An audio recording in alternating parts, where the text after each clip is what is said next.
Hi, this is Natasha Munasinghe from Asia Securities with the market summary for the day. The market posted a low turnover and continued the pattern which was evident during the past couple of days while most retailers remained on the sidelines. The benchmark Culture Price Index shed 9 points to close at 5,397 points, while the more liquid Milanka Price Index went on to gain 14 points to close at 4,833 points. The total turnover for the day was 419 million rupees. Speculative cap Ascot Holdings dominated activities during the day and emerged as a top contributor towards the day's turnover. The counter witnessed an off-the-market deal which contributed over 31 million rupees towards the day's turnover. The transaction saw 145,000 shares change hands at 220 rupees. The count eventually closed at 200 rupees and 40 cents, gaining marginally. The market heavyweight John Keells Holdings continued to witness buying interest at around 195 rupees and emerged as the second highest contributor towards the day's turnover. The counter closed at 195 rupees and 30 cents, pumping over 77 million rupees towards the day's tally. Banking sector heavyweight Commercial Bank again emerged as the most sought out after banking sector cap and traded over 370,000 shares. Ceylon Bank also witnessed renewed interest during the day as healthy volumes changed hands between 63 rupees 50 cents and 64 rupees and 50 cents. Valuable One also followed and witnessed healthy volumes change hands at 20 rupees and 50 cents.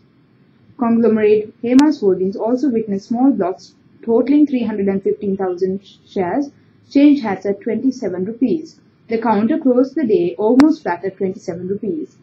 Further retail volumes were topped by Ceylon Merchant Bank voting, Zero Cables and ATL, while Citizens Development Bank non-voting emerged as a top gainer on tin trade.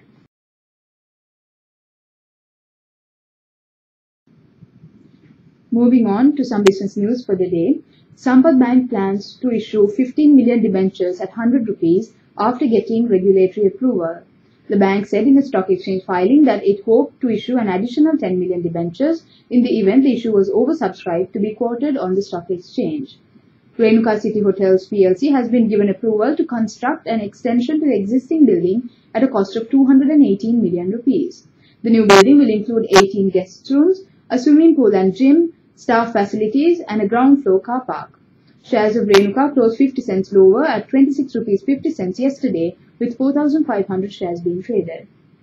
Amra Sirivardhana has been appointed to the board of Aviva NDB Insurance from 8 February. He replaces Indrajit Vikramasinghe. Sirivardhana, who is presently a director of NDB, was formerly the chairman and chief executive officer of Independent Television Network Limited and secretary to the Ministry of Cooperatives and Internal Trade. He is a secretary to the Ministry of Coconut Development and Janata Estate Development. The appointment is subject to approval from the Insurance Board of Sri Lanka. Professor Ranjit Bandara has been appointed to the Board of Infrastructure Developers PLC from 1st March 2012. Professor Bandara is the chairman of Sri Lanka Foundation and a senior economic advisor and director of the Financial Services Cluster of the Strategic Enterprise Management Agency of the President's Office. He serves on the board of Merchant Bank of Sri Lanka, Merchant Credit Sri Lanka, MDSL Savings Bank, and Merchant Insurance Limited. That's all the news for today. Thank you.